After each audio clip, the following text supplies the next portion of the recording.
दी। भगवान जैसे ही दौड़ते गए, पितामह भीष्म ने दोनों धनुष बाण फेंके और ठाकुर जी के सामने घुटनों के बल खड़े हो गए। वाह प्रभु वाह, क्या नजारा है। आज देखो तो ठाकुर जी खुद चल करके मेरे पास आ रहे हैं। पितामह भीष्म घुटनों के बल खड़े हैं और कह रहे हैं प्रभु वाह, आज मुझे दर्शन देने के लिए आप खुद चल कर आ रहे हैं। भगवान जैसे ही पहुंचे, कहा पितामह अब युद्ध करो हमसे आप। भगवान बोले वत्सनाथ, अब युद्ध क्या करना, हमारी तो ये कामना थी कि आप शस्त्र उठा लें, बस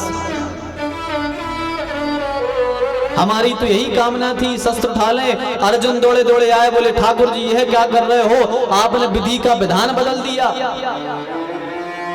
आपने सारा विधि का विधान बदल दिया। अरे आपकी प्रतिज्ञा थी कि आपने कहा था अस्त्र शस्त्र नहीं उठाएंगे, आपने अपनी प्रतिज्ञा को तोड़ दी। भगवान ने कहा अर्जुन मेरी कोई प्रतिज्ञा नहीं होती है। भगवान ने कह दिया अर्जुन मेरी कोई प्रतिज्ञा नहीं है। बोले फिर, बोले मेरे भक्त की प्रतिज्ञा ही मेरी प्रतिज्ञा है। मेरे भक्त जो प्रतिज्ञा कर लेते हैं उसी प्रतिज्ञा को पूरा करना मेरा धर्म है। मेरी प्रतिज्ञा टूट जाए कोई फर्क नहीं, पर भक्त की प्रतिज्ञा नहीं टूटनी चाहिए। अटल प्रेम के पाले पड़ के प्रभु को नियम बदलते देखा, पर अपना मान भले टल जाए पर भक्त का मान न टलते देखा।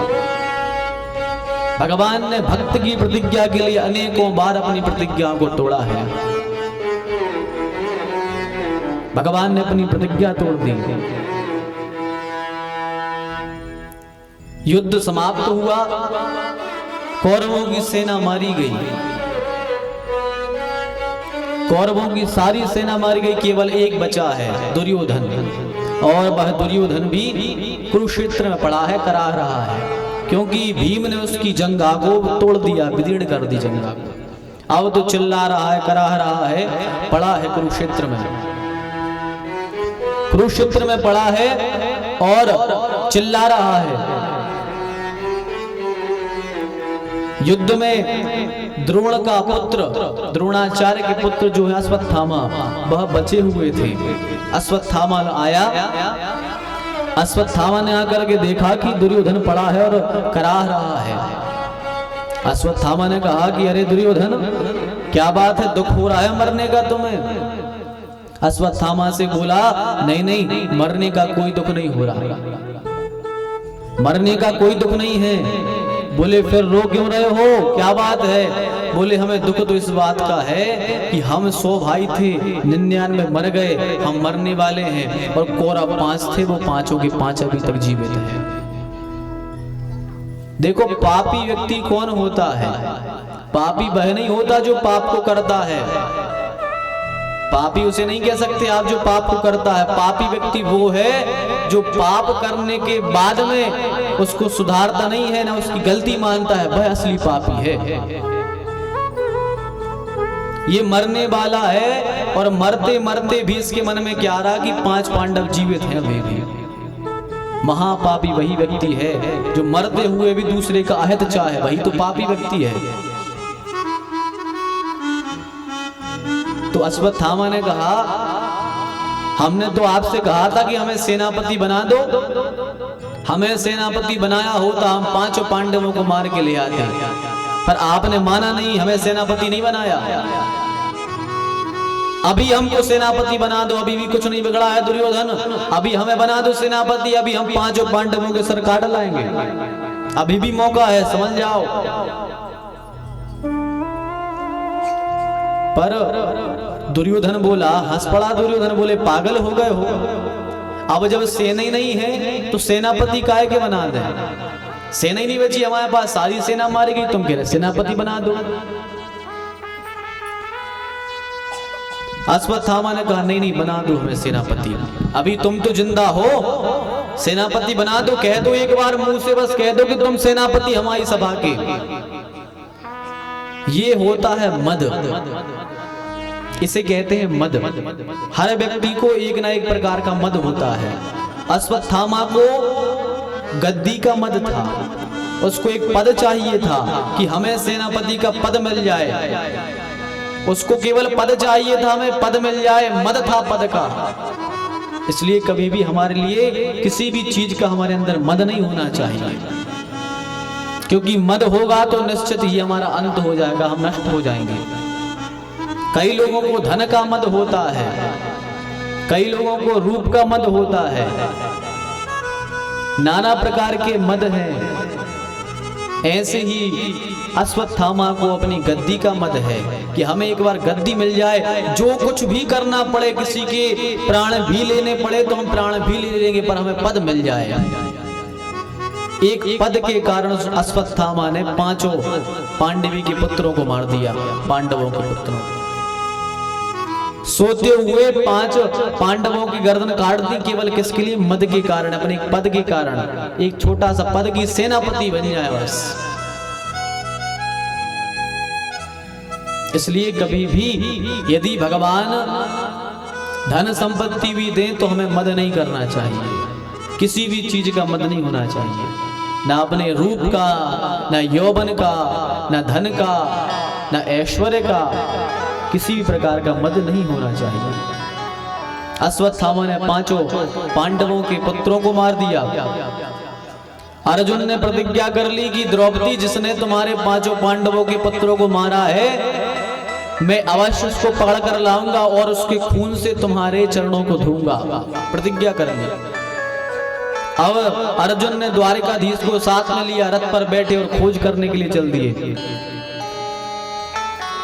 जैसे ही वहां से चले, अश्वत्थामा समझ गया कि अब पकड़े जाएंगे। सामने देखा कि अर्जुन का रथ आ रहा है, इसने ब्रह्मास्त्र को निकाला और सीधा ब्रह्मास्त्र छोड़ दिया अर्जुन के ऊपर।